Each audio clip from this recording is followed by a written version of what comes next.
നമുക്ക് ഇനി നേരെ ന്യൂസ് 3 പോകേണ്ടത് അതിഥിയിലേക്കാണ്. അതിഥി തയ്യാറാണ്. അതിഥിയുടെ വിശേഷങ്ങളിലാണ്. മറ്റാരുമല്ല, ലഡാക്കിൽ സ്ഥിര താമസമാക്കിയ ജോഷ്ന ഷാരൂൺ ജോൺസൺ ആണ് ഇന്ന് നമുക്കൊപ്പം അതിഥിയായി ചേരുന്നത്. അവിടെ സ്വന്തമായൊരു ട്രാവൽ ഏജൻസിയും ഒക്കെ ഉണ്ട്. അവിടെ യാത്രകളെ പ്രണയിക്കുന്ന ഭർത്താവ് സുധീഷിനൊപ്പമാണ് ജോഷ്നയുടെ താമസം. എന്തായാലും ലഡാക്കിലെ താമസം, അവിടുത്തെ വിശേഷങ്ങൾ, കൂടുതൽ കാര്യങ്ങൾ, ഞാൻ തുടക്കത്തിൽ പറഞ്ഞൊരു അതിജീവനത്തിന്റെ കഥയുണ്ട്. അതൊക്കെ എങ്ങനെ ഇവിടം വരെ എത്തിയെന്നുള്ള ഒരുപാട് കാര്യങ്ങൾ നമുക്ക് ചോദിച്ചറിയാനുണ്ട്. സ്വാഗതം ന്യൂസിലേക്ക്. ഇപ്പം നിൽക്കുന്ന സ്ഥലം ജോഷ്ന നല്ല ഭംഗിയുണ്ട്. ലഡാക്കിലാണെന്ന് മനസ്സിലാക്കാം. ഞങ്ങളൊക്കെ ഇത് ദൃശ്യങ്ങളിൽ മാത്രമേ കാണുന്നുള്ളൂ. ഇപ്പോൾ കറക്റ്റ് എവിടെയാണ് നിൽക്കുന്നത്? എന്റെ വീടിന്റെ ബാക്കില്, ലഡാക്കിലെ ലേ ടൗണില്. ഈ ലഡാക്ക് എന്ന് പറയുമ്പം നമ്മളൊക്കെ എല്ലാവരും ഒരു തവണയെങ്കിലും പോവാൻ ആഗ്രഹിക്കുന്ന ഒരു സ്ഥലമായിരിക്കും സ്വാഭാവികമായിട്ടും. പക്ഷേ ഈ ആളുകളെ സംബന്ധിച്ച് പോവുക, അല്ലെങ്കിൽ മലയാളികളെ സംബന്ധിച്ച് ഒരു തവണ പോവുക, അവിടെയൊക്കെ കാണുക, തിരിച്ചു പോരുക എന്നത് മാത്രമേ ഒരു പക്ഷേ ഉണ്ടാവുകയുള്ളൂ. എങ്ങനെയാണ് ഈ മഞ്ഞിലൊക്കെ സ്ഥിരമായി അവിടെ താമസിക്കാൻ സാധിച്ചത്? ഞാൻ മൂന്നാറിനടുത്ത് 20 ഏക്കർ എന്ന് പറയുന്ന ഒരു സ്ഥലത്താണ് ജനിച്ചു വളർന്നത്. തണുപ്പ് ചെറിയ പ്രായത്തിലെ തൊട്ട് ശീലമാണ്. അപ്പൊ എനിക്കൊരു അഹങ്കാരം ഉണ്ടായിരുന്നു. ഏത് തണുപ്പും ഞാൻ മൂന്നാറിലൊക്കെ ഡിസംബറിൽ സ്വെറ്ററൊക്കെ ഇടാതെ നടക്കുമ്പോൾ എല്ലാവരും ചോദിക്കുമ്പോൾ ഞാൻ പറയും ഇതൊക്കെ എന്തെന്നുള്ളൊരു ഫീലായിരുന്നു. എല്ലാ അഹങ്കാരവും പൊളിച്ചടുക്കിയ ഒരു സ്ഥലമാണ് ലഡാക്ക്. ഇതൊരു ഒരു കോൾഡ് വൈൽഡ് ഡെസേർട്ട് എന്ന് വേണമെങ്കിലേ പറയാൻ പറ്റുള്ളൂ. ബുദ്ധിമുട്ടാണ്. ഞാനിപ്പോ ഒന്ന് നാട്ടിൽ പോയിട്ടൊരു 4 ദിവസമായിട്ടുള്ള എത്തിയിട്ട്. ഇപ്പൊ തന്നെ എനിക്ക് അക്ലമറ്റൈസ് ആയി വരുന്നതേ ഉള്ളൂ. ബുദ്ധിമുട്ടാണ് സാധനങ്ങൾ കിട്ടാൻ. ഈവൻ നമ്മുടെ അരി പോലും കിട്ടൂല. എനിക്ക് തോന്നുന്നു ഇന്ത്യയിലെ വേറെ എല്ലാ സ്ഥലത്തും അരി കിട്ടും, ഇവിടെ അതൊന്നുമില്ല. നമ്മളെല്ലാം എത്തിക്കണം. 50 രൂപയുടെ അരി ഇവിടെ വരുമ്പോഴേക്കും 120 രൂപയാവും. എന്നാലും ഇഷ്ടമാണ്. എൻ്റെ ഹസ്ബൻഡ് ഇവിടെ ഉണ്ട്. പിന്നെ ഇവിടുത്തെ മനുഷ്യരൊക്കെ പതുക്കെ ഞങ്ങളെ അക്സെപ്റ്റ് ചെയ്ത് തുടങ്ങിയിട്ടുണ്ട്. ഇവര് പുറത്തുനിന്നുള്ള ആൾക്കാരെ അക്സെപ്റ്റ് ചെയ്യാത്തവരാണ്. ഇപ്പൊ ഞാന് ഇവിടെയുള്ള കുട്ടികളുമായിട്ടൊക്കെ കൂട്ടായി. പിന്നെ സ്കൂളിലൊക്കെ വോളണ്ടിയറി ടീച്ചിങ് ഒക്കെ ചെയ്ത്, പിന്നെ ഇവിടെ നമ്മുടെ നാട്ടിൽ നിന്ന് മലയാളികൾ ഒത്തിരി വരുന്ന സ്ഥലമാണ്. അവരെയൊക്കെ സെർവ് ചെയ്ത്, പിന്നെ സൈഡിൽ കൂടെ ഞങ്ങളുടെ ബിസിനസ്സും ഉപജീവന മാർഗവും കണ്ടെത്തി ജീവിച്ചു പോകുന്നു. നല്ല സ്ഥലമാണ്. പക്ഷെ ആ നല്ല സമയം എന്ന് പറയുന്നത് വളരെ കുറച്ചേ ഉള്ളൂ. ബാക്കിയുള്ള സമയവും നമ്മൾ ഇവിടെ നിൽക്കണം. ഇത് ജീവിതമാണല്ലോ. ബുദ്ധിമുട്ടാണോ അവിടെ ഇങ്ങനെ സ്ഥിരമായി താമസിച്ച് പോവാൻ? അങ്ങനെ എന്തെങ്കിലും തരത്തിൽ എപ്പോഴെങ്കിലും തോന്നിയിട്ടുണ്ടോ? മതി, നിർത്തി പോവാമെന്ന് തോന്നിയിട്ടുണ്ടോ? നാട്ടിലോട്ട് തിരിച്ചു വന്നാൽ മതി എന്നൊക്കെയുള്ളൊരു ദിവസം ഇന്നത്തെ ദിവസം 5 പ്രാവശ്യം ഞാനത് പറഞ്ഞിട്ടുണ്ടാവും. എണീറ്റേ പിന്നെ അത് ബുദ്ധിമുട്ടെന്ന് പറഞ്ഞാല് ഇപ്പൊ നമ്മളിപ്പം ഈവൻ നമ്മൾ ഗൾഫിൽ പോയാലോ പുറത്തു പോയാലോ ഒരു ഫ്ലൈറ്റ് കയറിയാൽ നമുക്ക് ചിലപ്പോൾ എത്താം. ഇവിടുന്ന് നാട്ടിലേക്ക് എത്താൻ 1 or 2 ഫ്ലൈറ്റ് കണക്ട് ചെയ്താലേ പോകാൻ പറ്റുള്ളൂ, അല്ലെ ബൈ റോഡേ പോകാൻ പറ്റുള്ളൂ. ബൈ റോഡ് പോയിട്ടുണ്ടെങ്കിൽ ഇവിടുന്ന് നമ്മൾ ഡൽഹിയിൽ എത്താനായിട്ട് ഒരു പ്രോപ്പർ ഒരു ട്രാൻസ്പോർട്ടേഷൻ ഉള്ള ഒരു സ്ഥലത്ത് എത്താനായിട്ട് 3 ദിവസം എടുക്കും. അത് പിന്നെ നമ്മുടെ അവശ്യ സാധനങ്ങളൊന്നും തന്നെ കിട്ടത്തില്ല. എല്ലാം പാഴ്സൽ ചെയ്യണം, അല്ലെങ്കിൽ നമ്മൾ ഫ്ലൈറ്റിൽ കൊണ്ടുവരണം. ആ ബുദ്ധിമുട്ട്. അൾട്ടിമേറ്റ്ലി തണുപ്പും ഒരു ഡ്രൈ ക്ലൈമറ്റും. ഇപ്പോൾ സീസൺ തുടങ്ങുന്നതേ ഉള്ളൂ. എന്നാലും എല്ലാ വർഷത്തേക്കാളും ഞാനിപ്പോ ഇവിടെ ഒരു 8 വർഷം കഴിഞ്ഞു ഇവിടെ സെറ്റിലായിട്ട്. അത് വെച്ച് നോക്കുമ്പോൾ എല്ലാ വർഷത്തേക്കാളും ബെറ്റർ ആയിട്ടുള്ള ഒരു ക്ലൈമറ്റ് ആണ് ഇപ്പോൾ. അതുകൊണ്ടാണ് എനിക്ക് ഇവിടെ ഈ പകൽ സമയത്ത് ഇവിടെ ഇങ്ങനെ ഇരിക്കാൻ പോലും പറ്റുന്നത്.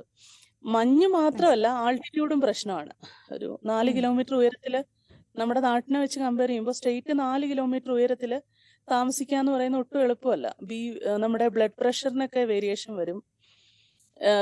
സ്ഥിരമായിട്ട് ഹൈ ആൾട്ടിറ്റ്യൂഡില് നമ്മുടെ ബോഡി, സൗത്ത് ഇന്ത്യയിലുള്ള ആൾക്കാർക്ക് ബോഡി അതിന് സെറ്റ് അല്ല. അപ്പോ ഹെൽത്ത് ഇഷ്യൂസ് ഒരു സൈഡാണ്. പക്ഷെ എന്നാലും എനിക്ക് എല്ലാ ദിവസവും എനിക്ക് നാട് മിസ് ചെയ്യുന്നൊന്നുമില്ല. കാരണം എല്ലാ ദിവസവും മലയാളികൾ വരും. എന്തെങ്കിലുമൊക്കെ അവർക്ക് പ്രശ്നം ഉണ്ടാവും, ഹോസ്പിറ്റൽ ഇഷ്യൂസ് ഉണ്ടാവും, ആരെങ്കിലുമൊക്കെ കണക്ട് ചെയ്യും. അങ്ങനെ കുഴപ്പമില്ല. പിന്നെ ഞാൻ ഇവിടെ സ്കൂളിൽ പഠിപ്പിക്കുന്നുണ്ട് ഇംഗ്ലീഷും മാത്സും. അപ്പം അങ്ങനെ കുട്ടികളെ ഭയങ്കര ഇഷ്ടമാണ് എനിക്ക്. അപ്പൊ അതുകൊണ്ടിട്ട് കുറെ പ്രശ്നങ്ങൾ ഉണ്ടെങ്കിലും, സ്ട്രഗിൾ ചെയ്യുന്നുണ്ടെങ്കിലും, ഇനിയും ഒരു 4-5 വർഷം കൂടെ എന്തായാലും ഇവിടെ തന്നെ കാണും. ഫുൾ ജീവിതകാലം മുഴുവൻ താമസിക്കാൻ പറ്റില്ല. കാരണം ഒരു ഫാമിലി ഒക്കെ ഇവിടെ നമുക്ക് ഉണ്ടാക്കി മുന്നോട്ട് പോകാനായിട്ട് പാടാണ്. കുട്ടികളൊക്കെ ആയി കഴിയുമ്പോൾ ഇവിടുത്തെ എഡ്യൂക്കേഷൻ സിസ്റ്റം ഒക്കെ നമ്മുടെ നാട്ടിൽ നിന്ന് വളരെ വ്യത്യസ്തമാണ്. അപ്പോ എന്നാലും കുഴപ്പമില്ല, ജീവിക്കാം. മനുഷ്യർ ഭയങ്കര നല്ലതും നിഷ്കളങ്കരുമാണ്. ഓക്കെ, ജോഷ്ന, ഇപ്പം നമ്മുടെ പ്രേക്ഷകർ കരുതുന്നുണ്ടാകും ഇപ്പോൾ ഇതേപോലെ ജോഷ്നയെ പോലെ ഒരുപാട് ആളുകൾ അന്യ നാടുകളിൽ പോയി മറ്റു രാജ്യങ്ങളിൽ പോയി താമസിക്കുന്നവർ, എന്താണ് ജോഷ്നയ്ക്ക് ഒരു പ്രത്യേകത, എന്തുകൊണ്ടാണ് ന്യൂസ് 8 നിന്ന് അതിഥിയായി എത്തിയെന്നതിൽ ഒരു പക്ഷേ നമ്മുടെ പ്രേക്ഷകർ ചിന്തിക്കുന്നുണ്ടാവും. അപ്പോൾ അവർക്കുള്ള ഒരു ഉത്തരമാണ് ഞാൻ പറഞ്ഞുകൊണ്ടിരിക്കുന്നത്. അതായത് ഒരു രോഗത്തെ, ബെൽ പാൾസി എന്നുള്ളൊരു രോഗത്തെ അതിജീവിച്ച്, അല്ലെങ്കിൽ ഫേഷ്യൽ പാൾസി എന്നൊരു രോഗത്തെ അതിജീവിച്ചുകൊണ്ട് രാജ്യം മുഴുവൻ സഞ്ചരിച്ച ഒരാളാണ്. അത് വെറുതെ അങ്ങ് സഞ്ചരിച്ചതല്ല, സ്കൂട്ടറിൽ സഞ്ചരിച്ച് വിജയിച്ച് ജീവിതത്തെ പ്രശ്നങ്ങളെ ഒന്നും എനിക്കിതൊന്നും പ്രശ്നമല്ല, ഇതിലും പലതും നേരിടാൻ ഞാൻ തയ്യാറാണ് എന്ന് പറഞ്ഞുകൊണ്ട് വിജയിച്ച് ഇപ്പോൾ ലഡാക്കിൽ നിൽക്കുന്ന അതിഥിയാണ് ജോസ്ന എന്നുകൂടി പറഞ്ഞു വെക്കുകയാണ്. അപ്പോൾ ജോസ്ന, ഈ ബെൽ പാൾസി എന്ന രോഗം അതൊരു പക്ഷേ അധികം ആർക്കും കേട്ട് പരിചയമുള്ള രോഗമല്ല അല്ലേ? അതെ, അത് ബെൽസ് പാൽസി തന്നെയാണോന്ന് കറക്റ്റ് ഡിസൈഡ് ചെയ്യാൻ പറ്റില്ല.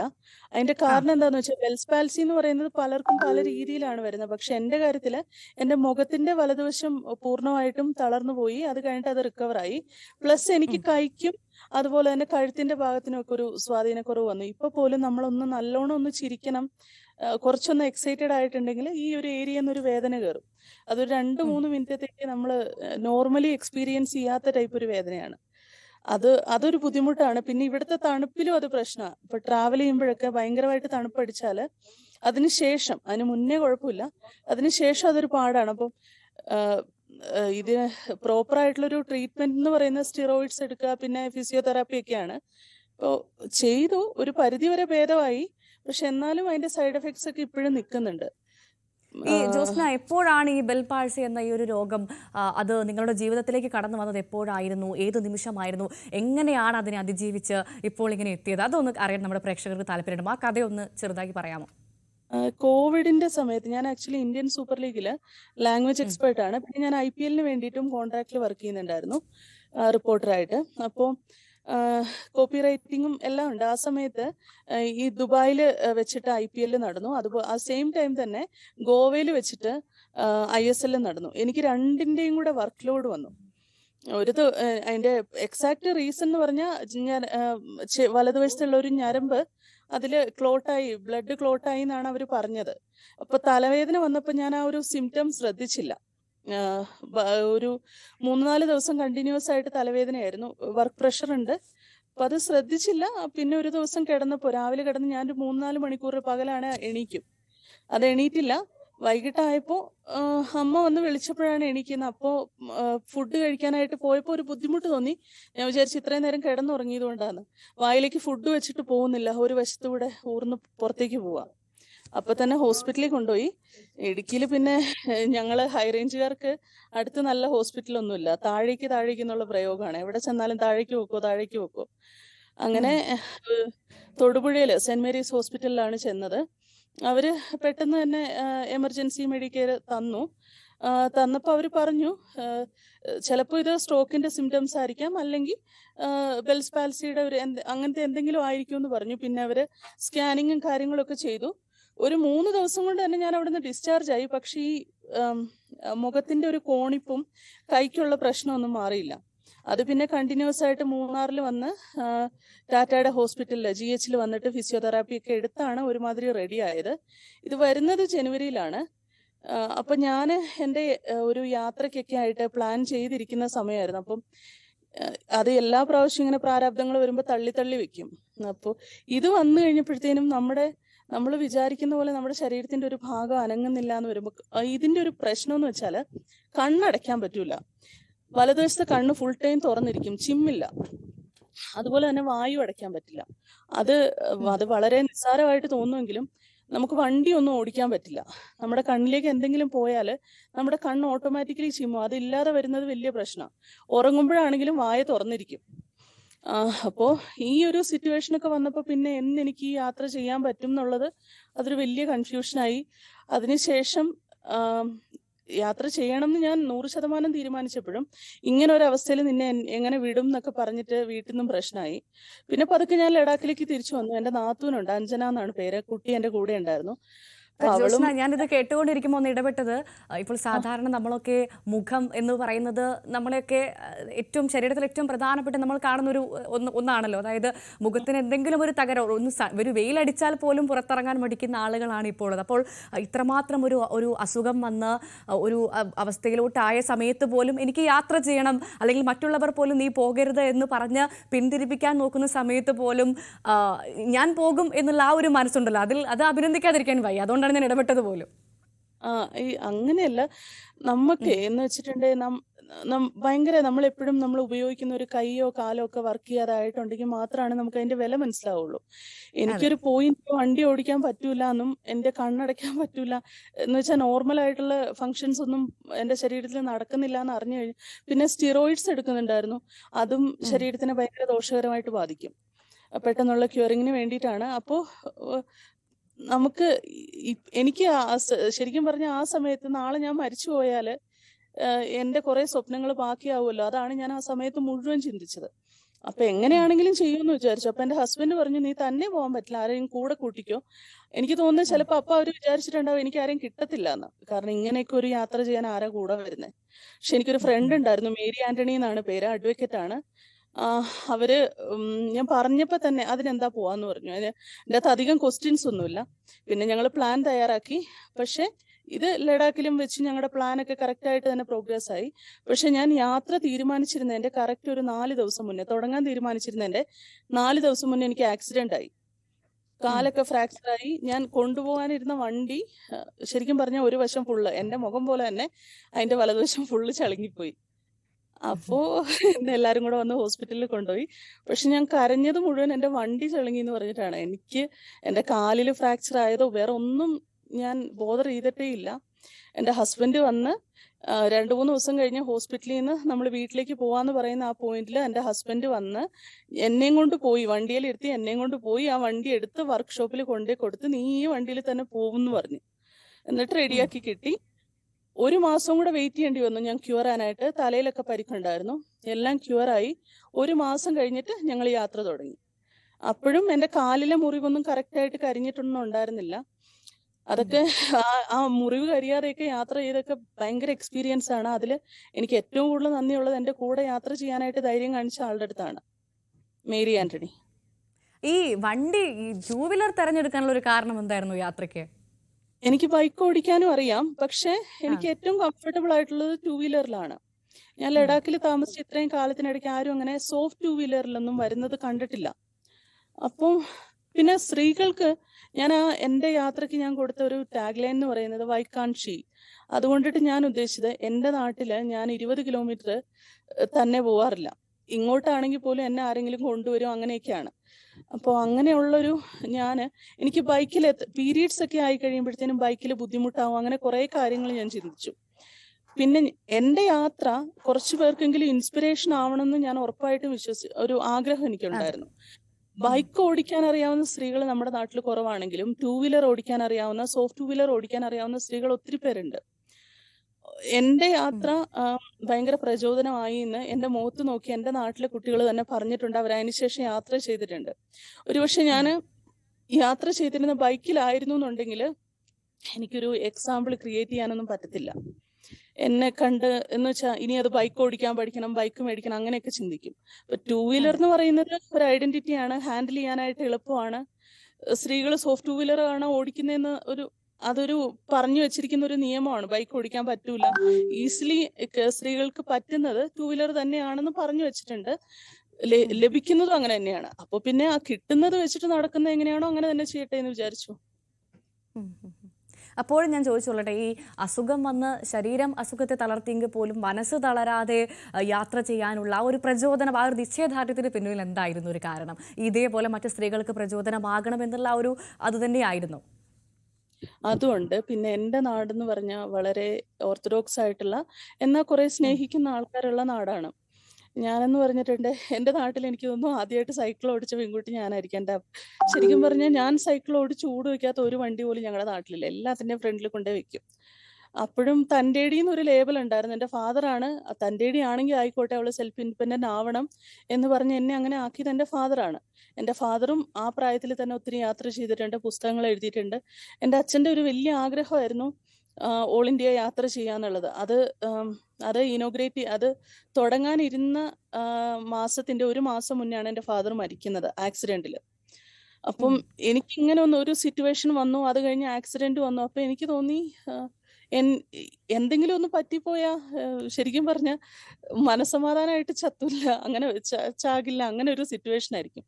നമ്മുടെ ഏറ്റവും വലിയ സ്വപ്നങ്ങൾ നമ്മൾ നാളെ നാളെ എന്ന് പറഞ്ഞ് നീട്ടി വെക്കുമ്പോൾ ചിലപ്പോൾ നാളെ നമുക്ക് എന്താ വരുന്നതെന്ന് പറയാൻ പറ്റത്തില്ല. ചിലപ്പോൾ നമ്മുടെ കൈ ഒടിഞ്ഞു പോവാം, കാലൊടിഞ്ഞു പോവാം. അപ്പൊ നമുക്കത് ചെയ്യാൻ പറ്റിയില്ലെങ്കിലോ. അപ്പൊ ആരോഗ്യമുള്ള സമയത്ത് അത് ചെയ്തു തീർക്കണം. എൻ്റെ യാത്ര എൻ്റെ നാട്ടിലുള്ളവർക്ക് എക്സാമ്പിൾ ആവണം എന്ന് ഞാൻ ഉറപ്പിച്ചു. എൻ്റെ അമ്മ പോലും അതിനുശേഷം യാത്രകൾ ചെയ്തു തുടങ്ങി. അവര് അധികം വീട്ടിൽ നിന്ന് പുറത്തിറങ്ങാത്ത ആളാണ്, ജോലി വീട്. പക്ഷെ എൻ്റെ അമ്മ ഇപ്പൊ ലഡാക്ക്, ശ്രീനഗർ, ഡൽഹി ഒക്കെ ട്രാവൽ ചെയ്തു. അതൊക്കെ ഒരു എക്സാമ്പിൾ ആണ്. ലക്ഷദ്വീപ്. തീർച്ചയായും. ഈ ജോഷ്ന, ഈ പെട്ടെന്ന് തകരുന്ന അല്ലെങ്കിൽ തളർന്നു പോകുന്ന ആളുകൾക്കൊരു വലിയ പ്രചോദനമാണ് ജോഷ്നയുടെ ജീവിതം. അക്കാര്യത്തിൽ യാതൊരു സംശയവുമില്ല. എന്ത് പ്രതിസന്ധി വന്നാലും നേരിടുക. ഈ സന്ദേശമാണ് ജോഷ്ന നൽകിക്കൊണ്ടിരിക്കുന്നത് സ്വന്തം ജീവിതത്തിൽ കൂടി. അത്തരത്തിൽ ഒരു വേദന വരുമ്പോഴത്തേക്ക് ആത്മഹത്യ ചെയ്തേക്കാം എന്ന് കരുതുന്ന സാധാരണക്കാരോട് എന്താണ് ജോഷ്നയ്ക്ക് പറയാനുള്ളത്? എൻ്റെ ഈ മുഖത്തിന്റെ അവസ്ഥ വന്നപ്പോഴേ എൻ്റെ ആങ്ങളെ എൻ്റെ അടുത്ത് ചോദിച്ചു. ആങ്ങളെ എൻ്റെ അടുത്ത് പറഞ്ഞു, ഈവൻ എൻ്റെ ഹസ്ബൻഡ് പറഞ്ഞു, നിനക്ക് സങ്കടമൊന്നുമില്ല, നീ എന്താ കരയാത്തേന്ന് ചോദിച്ചേ. എന്തിനു സങ്കടപ്പെടണം? എൻ്റെ കൈയും കാലും ഒന്നും തളർന്നു പോയില്ല, എനിക്ക് നടക്കാനായിട്ട് ബുദ്ധിമുട്ടില്ല. ശരിക്കും പറഞ്ഞിട്ടുണ്ടേ അങ്ങനെ ഒരു അസുഖം എനിക്ക് വന്നത് നന്നായി എന്നാണ് ഞാൻ ഓരോ നിമിഷവും വിശ്വസിക്കുന്നത്. ജീവിതത്തിന്റെ ഒരു വില എനിക്ക് മനസ്സിലായിട്ടുണ്ട്. എല്ലാരും പറയും അവൾക്ക് പേടിക്കാനുള്ള ബുദ്ധി പോലും ഇല്ല, അതുകൊണ്ടിട്ടാണ് അവള് പേടിക്കാത്തത്, അവള് സങ്കടപ്പെടാത്തത്.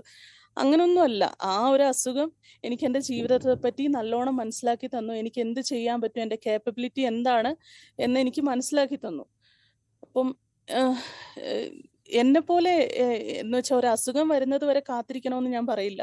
എല്ലാവരും യാത്ര ചെയ്യണം. ഒരു യാത്ര ചെയ്യുമ്പോൾ ശരിക്കും ആ ഒരു 48 ദിവസം കൊണ്ട് ഞാൻ നല്ലോണം വായിക്കുന്ന ആളാണ്. ഞാൻ അത്രയും കാലം വായിച്ച പുസ്തകങ്ങളെല്ലാം കൂട്ടി വെച്ച് അതിന്റെ ഇരട്ടി അറിവെടുത്തിട്ടുണ്ടെങ്കിൽ പോലും കിട്ടുന്നതിനേക്കാളും കൂടുതലാണ് എനിക്ക് ആ ഒരൊറ്റ യാത്ര തന്നത്. അതിനു മുന്നേ വണ്ടി ഇപ്പൊ ഒരാൾ ഓവർടേക്ക് ചെയ്തിട്ടുണ്ടെങ്കിൽ ഞാൻ ദേഷ്യപ്പെടും, അല്ലെങ്കിൽ ട്രാഫിക് റൂള് തെറ്റിച്ചിട്ടുണ്ടെങ്കിൽ നമുക്ക് ഇറിറ്റേറ്റഡ് ആവും. ആ യാത്രയോടുകൂടി എൻ്റെ വണ്ടിയുടെ സ്പീഡ് എന്ന് പറയുന്നത് ഓട്ടോമാറ്റിക്കലി 30-40 ഞാൻ അതിൽ കൂടുതൽ പോവില്ല. നമ്മുടെ സ്വഭാവം അതുപോലെ തന്നെ എല്ലാം ഒന്നുകൂടെ ഒന്ന് മച്ചുവേർഡായി, ഒന്നുകൂടെ ഒന്ന് ടോണ്ടായി എന്ന് വേണമെങ്കിൽ പറയാം. ശരി. ഇപ്പോൾ ഈ രോഗ സാഹചര്യം എങ്ങനെയാണ് ജോസ്ന? അത് പൂർണ്ണമായും ഭേദമായോ, കുറവുണ്ടോ, ചികിത്സയിലാണോ, എങ്ങനെയാണ്? ഇല്ല, ചികിത്സ എന്ന് പറഞ്ഞാൽ ഇതിനങ്ങനെ ഒരു പ്രോപ്പർ ആയിട്ടുള്ള ഒരു ചികിത്സയൊന്നും ഇല്ല നമ്മുടെ ഇന്ത്യ മഹാരാജ്യത്ത്. എനിക്കറിയില്ല, ഞാൻ അതിൽ കുറെ ശ്രമിച്ചു. ഫിസിയോതെറാപ്പിയാണ് ഏറ്റവും നല്ല വഴി, അത് ഞാൻ മാക്സിമം ചെയ്യുന്നുണ്ട്. പിന്നെ നമ്മുടെ ഈ പറയുന്ന പോലെ ഇടയ്ക്ക് വേദന വരുമ്പോഴത്തേനും നമുക്കൊരു ബുദ്ധിമുട്ടാണ്. പറഞ്ഞില്ലേ, ഒന്ന് അറിഞ്ഞ് ചിരിക്കാൻ പറ്റാത്തതാണ് ഏറ്റവും വലിയ. ഞാൻ ഒത്തിരി ചിരിക്കുന്ന ആളായിരുന്നു, അതോടുകൂടി പൊട്ടിച്ചിരിക്കാൻ പേടിയാണ്. ഞാൻ അതിനുശേഷം പൊട്ടിച്ചിരിക്കുമ്പോൾ എനിക്ക് ഇവിടുന്ന് വേദന കയറി, ഞാൻ നിർത്തി. ഓട്ടോമാറ്റിക്കലി ആ പൊട്ടിച്ചിരിക്കുന്ന ശീലം കഴിഞ്ഞു. പക്ഷെ എന്നാലും കുഴപ്പമില്ല, ചിരിക്കാമല്ലോ. ജീവിതത്തിന്റെ വില മനസ്സിലാക്കി തന്ന രോഗമല്ലേ, അതവിടെ ഇരുന്നോട്ടെ. അതെ. ഈ ISLുമായി സഹകരിച്ചുള്ള പ്രവർത്തനമൊക്കെ ഉണ്ട്. എങ്ങനെയാണ് ISLോട്ട് എത്തിപ്പെടുന്നത്? സാധാരണ ആളുകൾക്ക് ഒരുപക്ഷെ അത് വലിയ അറിയുണ്ടാവില്ല, അതിനെക്കുറിച്ചൊന്ന് പറയാമോ? ഞാൻ ചെറിയ പ്രായത്തിലെ തൊട്ട് എഴുതും. ഞാൻ എഴുതിയ ഒരു ആർട്ടിക്കിൾ കണ്ടിട്ടാണ് അവരെന്നെ വിളിച്ചത്. അത് എൻ്റെ പേര് അവര് എന്തോ എനിക്ക് തോന്നുന്നില്ല, അവരെന്നെ വിളിച്ച ആൾക്കാര് സ്പോർട്സ് ഇന്ററാക്റ്റീവ് എന്ന് പറയുന്ന ISLന്റെ വർക്കുകൾ ചെയ്തുകൊണ്ടിരുന്ന ഒരു കമ്പനിയാണ് ആദ്യം എന്നെ കണക്ട് ചെയ്യുന്നത്. അതിനുശേഷം അവർ വിളിച്ചപ്പോൾ ഞാനൊരു ആണാണ്, കാരണം സ്പോർട്സ് ആ ഒരു ഫീൽഡില് സ്ത്രീകൾ വളരെ കുറവായിരുന്നു ആ സമയത്ത്. കാരണം ഓരോ മാച്ചിനും പോകണം, റിപ്പോർട്ട് ചെയ്യണം. അപ്പൊ അവർ വിളിച്ചപ്പോൾ അവർ ആണാണെന്ന് കരുതിയിട്ട് എൻ്റെ പേര് കണ്ടിട്ട് അങ്ങനെയാണ് വിളിച്ചത്, ഷാരോൺ ജോൺസൺ എന്നുള്ള ലാസ്റ്റ് നെയിം കണ്ടപ്പോൾ. അപ്പം സ്ത്രീ ആണെന്ന് മനസ്സിലാക്കി കഴിഞ്ഞപ്പോൾ അവരൊന്നും ബാക്കായി. പക്ഷെ അതിനുശേഷം അവർക്ക് ഒരു റൈറ്റ് കാൻഡിഡേറ്റ് കിട്ടാത്തത് കൊണ്ടായിരിക്കും തിരിച്ചു വന്നു. കുറെ പ്രോസസ്സ് ഉണ്ടായിരുന്നു, ഒരു 6 പ്രോസസ്സ് കഴിഞ്ഞിട്ടാണ് എന്നെ സ്പോർട്സ് ഇന്ററാക്റ്റീവിൽ എടുക്കുന്നത്. സ്പോർട്സ് ഇന്ററാക്റ്റീവിലെ എൻ്റെ നല്ല പെർഫോമൻസ് കണ്ടിട്ടാണ് ഹോഷിദാർ ഗുണ്ടേവിയ എന്ന് പറയാം, ISLന്റെ മീഡിയ ഹെഡാണ്. അവരും അവരുടെ ടീമും ചേർന്നിട്ടാണ് എന്നെ പിന്നെ ISLലേക്ക് റിക്രൂട്ട് ചെയ്യുന്നത്. ഇപ്പോൾ ഞാൻ 10 വർഷം വർക്ക് ചെയ്തു ISLല്. അതെനിക്കൊരു എൻ്റെ ജീവിതം സ്ത്രീകൾക്ക് ജോലി വേണം, അതും ഒരു നല്ല ജോലി വേണം എന്നൊക്കെ പറയുന്നതിന് അതിന്റെ ഒരു കാരണം എനിക്ക് മനസ്സിലാക്കി തന്നത് ഇന്ത്യൻ സൂപ്പർ ലീഗാണ്. ശരിക്കും പറഞ്ഞാൽ എന്റെ ജീവിതത്തിൽ അതൊരു ജോലി അല്ലേന്ന് ചോദിച്ചാണ്, പക്ഷെ എന്റെ ജീവിതത്തിൽ എന്നെ ഞാനാക്കിയത് ആ ജോലിയാണ്. ഒരു ധൈര്യം തന്നത്. തീർച്ചയായും. ഇപ്പൊ ജോഷ്ന നിൽക്കുന്ന സ്ഥലം കാണാൻ നല്ല ഭംഗിയുണ്ട്. നമ്മുടെ പ്രേക്ഷകർക്ക് അതൊന്ന് കാണിച്ചു കൊടുക്കാൻ സാധിക്കുമോ? ഇപ്പോ ഞാൻ അതിന്റെ ചുറ്റും ലാപ്ടോപ്പ് ഒന്ന് കാണാൻ. കാണാൻ പറ്റുന്നുണ്ടോ? കാണാൻ പറ്റുന്നുണ്ട്. ഇത് നിൽക്കുന്നത് വീടിന്റെ പുറകുവശത്താണല്ലേ? അതെ അതെ. ലഡാക്കിലെ വീടുകളാണോ ഞങ്ങൾക്ക് ചുറ്റും കാണാൻ സാധിക്കുന്നത്? വീടുകളും ഹോട്ടൽസും ഉണ്ട്, റിസോർട്ട്സും ഹോട്ടലുകളും ഒക്കെ ഉണ്ട്. ഈ പുറത്ത് കാണുന്ന ഭംഗിയേ ഉള്ളൂ, അധികം ബുദ്ധിമുട്ടാണ് ജീവിക്കാൻ എന്നാണല്ലോ അല്ലേ തുടക്കം പറഞ്ഞത്? അത് ഏറ്റവും പാടെന്ന് പറഞ്ഞാൽ മാർച്ച് ഏപ്രിലാണ് ഏറ്റവും പാട്. മെയ് തൊട്ട് പിന്നെ ക്ലൈമറ്റ് ബെറ്റർ ആവും. പിന്നെ ഈ പറഞ്ഞ പോലെ നമ്മുടെ നാട്ടില് ചാമ്പയ്ക്ക പറിക്കുന്ന പോലെ ആപ്പിള് പറിക്കാൻ കിട്ടുന്നതിനേക്കാളും വലിയ ഭാഗ്യം എന്താ ഉള്ളത്? അതെ അതെ അതെ. അപ്പം എന്റെ ഇന്ന് കൈ നീട്ടിയാൽ എനിക്ക് ആപ്പിളും ഇതുമൊക്കെ കിട്ടും, ആപ്രിക്കോട്ടും കിട്ടും. അതിലും വലിയ ലക്ക് എന്താ? ശരി. ഇപ്പൊ നമ്മൾ പറഞ്ഞ തുടക്കത്തിൽ തന്നെ ഒരുപാട് മലയാളികൾ എത്തുന്ന സ്ഥലമാണ്, ഒരുപാട് മലയാളികൾ അധികവും വിനോദത്തിന് എത്തുന്ന ഒരു സ്ഥലം കൂടിയാണ് ലഡാക്ക്. അപ്പോൾ ഏതെങ്കിലും ഒരു മലയാളികൾ വന്ന് സഹായം ചോദിച്ച എന്തെങ്കിലും ഒരു നല്ല രസകരമായ ഒരു മൊമെന്റ് ഓർമ്മയുണ്ടോ ജോഷ്നയ്ക്ക് അവരെ സഹായിക്കാൻ പറ്റിയേ? എനിക്ക് കൂടുതൽ എന്ന് പറഞ്ഞിട്ടുണ്ടെങ്കിൽ നമ്മൾ രണ്ട് രീതിയിൽ, ഞാൻ ബിസിനസ് വൈസും ഉണ്ട്, അല്ലാതെ സർവീസ് വൈസും ഉണ്ട്. അപ്പം നമ്മുടെ ഇവിടെ നടന്നു വരുന്നവരുണ്ട്, ചിലപ്പോൾ ഒരു സൈക്കിൾ ചവിട്ടി വരുന്നവരുണ്ട്. ഞങ്ങൾക്കൊരു വീടുണ്ട്, അതിൻ്റെ അകത്ത് ഞങ്ങളുടെ ഒരു 4 റൂമുള്ളത് ഡോർമെട്രി ആക്കിയിട്ടുണ്ട്. അതിൻ്റെ അകത്ത് ഒരു ഡോർമെട്രി മിക്കവാറും ഫ്രീ തന്നെയാണ് പോവാറ്, ഫുഡും ഇതുമൊക്കെ. ബാക്കി റൂമുകളെല്ലാം നമുക്ക് ഇത്രയും ദൂരെ വന്ന് നിൽക്കുന്നതുകൊണ്ട് പൈസ മേടിക്കാതെ പിടിച്ചു നിൽക്കാൻ പറ്റില്ല. അപ്പം എല്ലാ ദിവസവും ഓരോന്ന് കാണുന്നുണ്ട്. എന്ന് വെച്ചാൽ നമ്മൾ പറയും രണ്ടാമത്തെ ദിവസം, ഈ വരുന്ന എല്ലാവരും ചോദിക്കുന്ന രണ്ടാമത്തെ ദിവസം തന്നെ യാത്ര ചെയ്ത് തുടങ്ങാല്ലേന്നാണേ. അപ്പൊ ഞാൻ പറയും ഇല്ല, നിങ്ങൾ രണ്ടാമത്തെ ദിവസം ആദ്യത്തെ ദിവസം കംപ്ലീറ്റ് റെസ്റ്റ് എടുക്കണം, രണ്ടാമത്തെ ദിവസം ഇങ്ങനെ ലോക്കൽ സൈറ്റിങ്ങേ പാടുള്ളൂ എന്നൊക്കെ ഞാൻ പറയും. അപ്പൊ കഴിഞ്ഞ വർഷം കൊല്ലത്തുനിന്ന് ഒരു ചേട്ടൻ വന്നു, ആളൊരു ഫൈനാൻസ് കമ്പനിയുടെ ഉടമയാണ്, ഞാൻ പേര് പറയുന്നില്ല. അപ്പൊ ഞാൻ മൂപ്പരുടെ അടുത്ത് നേരത്തെ തന്നെ കോണ്ടാക്ട് ചെയ്തപ്പോ ഞാൻ പറഞ്ഞു, ചേട്ടാ ഇങ്ങനെ വരുമ്പോ 4 പേരുണ്ട്, അവര് കള്ളു കുടിക്കരുതെന്ന് പറഞ്ഞു. കള്ളു കുടിക്കരുത്, ലഹരികളൊന്നും ഉപയോഗിക്കരുത്, കാരണം ലേയിൽ അത് അക്ലമറ്റൈസേഷനെ ബാധിക്കും, നിങ്ങൾ അങ്ങനെ ചെയ്യരുത്, കൺട്രോൾ ചെയ്യണമെന്ന് പറഞ്ഞു. അയാൾ ഞാൻ പറഞ്ഞ അതുപോലെ തന്നെ അനുസരിച്ചു. പക്ഷെ ഡൽഹിന്ന് എയർപോർട്ട് ലോഞ്ചിൽ നിന്ന് നല്ലോണം മദ്യം കഴിച്ചിട്ടാണ് വന്നത്. എന്നിട്ട് ഇവിടെ വന്നിറങ്ങി ഒരു മണിക്കൂർ കഴിഞ്ഞപ്പോ തൊട്ട് ആൾക്ക് പ്രശ്നം മനസ്സിലായി. വന്നപ്പോ ഭയങ്കര ഗുണ്ട ലെവലില് മറ്റേ തടിയായിട്ടുള്ള സ്വർണ്ണയുടെ വളമൊക്കെ ഇട്ട് ഭയങ്കര നമ്മളൊന്നൊരു നമ്മള് ഒട്ടൊരു വിലയില്ലാത്ത രീതിയിൽ ബിഹേവ് ചെയ്തിരുന്ന ആള് 1 മണിക്കൂർ കൊണ്ട് അങ്ങ് തകർന്നു. പിന്നെ ആള് ഹോസ്പിറ്റലിലായി. അപ്പം സ്വദേശി യാത്രയിലാണ്, ഞാൻ മാത്രമേ ഉള്ളൂ. ഞാനാണ് ആളുടെ കൂടെ കാവലിരുന്നതും കിടന്നതും ഒക്കെ. അയാളുടെ വൈഫ് ഒരു 4 ദിവസം ആള് ഹോസ്പിറ്റലിലായിരുന്നു. അവർക്ക് 4 ദിവസം കഴിഞ്ഞിട്ടാണ് റിട്ടേൺ ഫ്ലൈറ്റ്. ഇവരുടെ കൂട്ടുകാർ കറങ്ങി തിരിച്ചു വന്നപ്പോൾ അയാൾ ഹോസ്പിറ്റലിൽ നിന്ന് ഇറങ്ങി തിരിച്ച് അവരുടെ കൂടെ ഫ്ലൈറ്റ് കയറി തിരിച്ചുപോയി. ഇതിൽ വലിയൊരു കാര്യം ആളുടെ വൈഫ് പറഞ്ഞു, അയാളുടെ ജീവിതത്തിൽ കുടിക്കാതിരുന്ന ഏറ്റവും മാന്യമായിട്ടിരുന്ന ഒരു 4 ദിവസമായിരുന്നു അതെന്നാണ്. എന്ന് വെച്ചാൽ ഭയങ്കര ഒരു പുലിയായി വന്ന ഏറ്റവും അവസാനം പൂച്ചക്കുട്ടിയായിട്ട് പോയി. ഇടയ്ക്കൊക്കെ എന്നെ വിളിക്കും. അതൊക്കെ അങ്ങനെ ഒത്തിരി സംഭവങ്ങളുണ്ട്. ആക്സിഡന്റ് ആയി വരുന്നവര്. പിന്നെ ഇവിടെ പട്ടികൾ ഭയങ്കര ശല്യമാണ്. അപ്പൊ നമ്മൾ പറയും വൈകിട്ട് സൂക്ഷിച്ചിറങ്ങണം എന്നൊക്കെ പറയും. അപ്പൊ ആരും കേൾക്കൂല. അത് കഴിഞ്ഞിട്ട് തിരിച്ച് നമ്മളെ എവിടെയെങ്കിലും ചെന്നിട്ട് പട്ടികൾ ഇങ്ങനെ കൂട്ടത്തോടെ പിടിക്കും. ഏറ്റവും അവസാനം നമ്മളെ വിളിക്കും, നമ്മൾ പോയി വിളിച്ചുകൊണ്ട് വരും. ഇതൊക്കെ ഡെയിലി എന്നുള്ള രീതിയിൽ നടക്കുന്നതുകൊണ്ട് ഇപ്പൊ എക്സൈറ്റിംഗ് ഒന്നുമല്ല. ജോഷ്ന, ഒറ്റ വാക്കിൽ ഇനി അടുത്ത യാത്ര എങ്ങോട്ടാണ്? സമയക്കുറവുണ്ട്, അതുകൊണ്ടാണ്. അന്നപൂർണ ട്രെക്കിംഗ് ചെയ്യണം എന്നുണ്ട്. ആരോഗ്യം ഉണ്ടാവും അറിയില്ല, നല്ല വെയിറ്റ് ഉണ്ട്. അതൊക്കെ സാധിക്കട്ടെ. തീർച്ചയായും. എന്തായാലും ആ ആഗ്രഹങ്ങളൊക്കെ സാധിക്കട്ടെ. ഇനിയും ഒരുപാട് യാത്ര ചെയ്യാൻ സാധിക്കട്ടെ, നാട്ടിൽ വരാൻ സാധിക്കട്ടെ. എല്ലാം വളരെ നല്ല രീതിയിൽ സ്മൂത്തായി മുന്നോട്ട് പോകട്ടെ. അപ്പോൾ ഒരുപാട് സന്തോഷം ഞങ്ങൾക്കൊപ്പം അതിഥിയായി ചേർന്നതിന്, നല്ലൊരു അതിജീവനത്തിന്റെ കഥ പറഞ്ഞു തന്നതിന് ഒരുപാട് നന്ദി. Thank you so much. Yes, ജോഷ്നയുടെ വിശേഷങ്ങളാണ്, അതിജീവനത്തിന്റെ കഥയാണ് നമ്മൾ കേട്ടത്. നാളെ ഇതേ സമയം പുതിയ അതിഥിയുമായി വീണ്ടും കാണാം. ന്യൂസ് 3 നമസ്കാരം.